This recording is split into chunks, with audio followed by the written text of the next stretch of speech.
This is Alan Farley from FX Empire. Let's take a look at this week's top stocks, crypto, and ETFs to watch. First up is Bank of America reports earnings on Wednesday morning.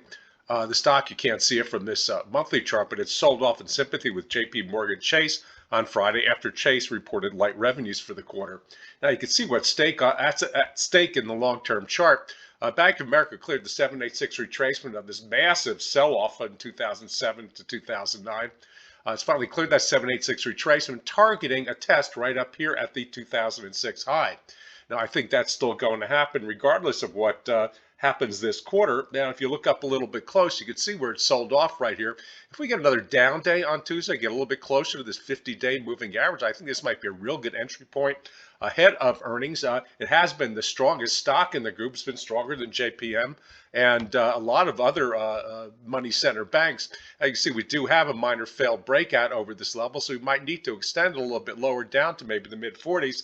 But I think we're really on track here for a test of that high in the mid-50s later this year.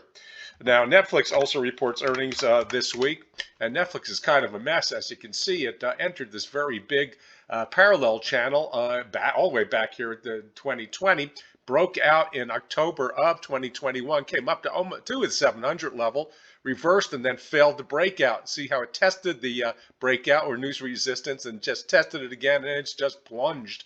Now it's all the way down almost to support at channel at the channel bottom around 500. On Friday, it did go and make an announcement that it was going to increase its subscription prices. Now, this is a two-edged sword because number one, yeah, you're thinking about better revenues, but also you're going to get more churn, which means more subscribers are going to jump ship because the content isn't there for the price, and there's many opportunities for other kinds of entertainment these days. In addition, sometimes fee increases, especially when you see a dump in the stock price, shows that management is scared about their growth levels, so they're trying to make up for revenue. So kind of a dangerous move on their part, so we're going to have to see what they say about it when we go into earnings, but this stock is oversold. Okay, moving on, let's take a look at Ethereum. Now, Ethereum, let me get a good one here. How about FTX? We'll do that.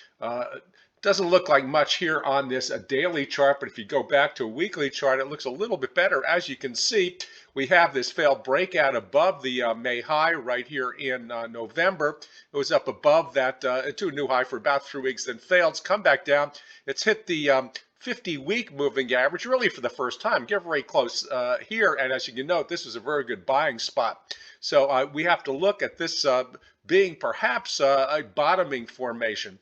Now, it's not quite complete. If you take a look at stochastics, take a look at this big stretch down here.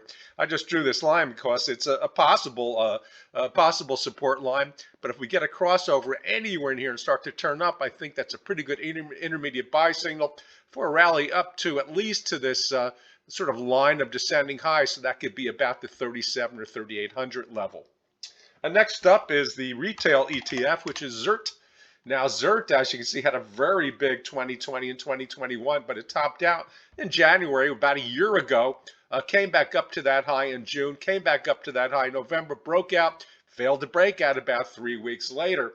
Now it's come down to the 15-day moving average. This is the first time since June of 2020. It's broken it and tested it. So right here around 87 or 88 should be resistance. Now, I think we may be setting up a very nice short sale here for an eventual decline all the way into the 60s.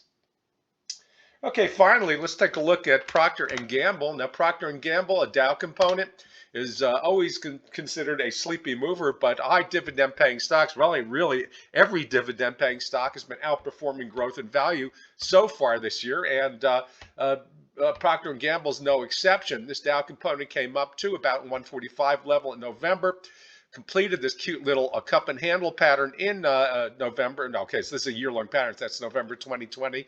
Completed the pattern about a year later, has taken off, produced some very nice gains into the new year. It's pulling back a little bit here, but the prognosis is very good. It may not be that this week's earnings is a buying opportunity, but this is definitely one to watch for a pullback, equaling a very nice buying opportunity for a stock that pays a 2.18% annual dividend yield.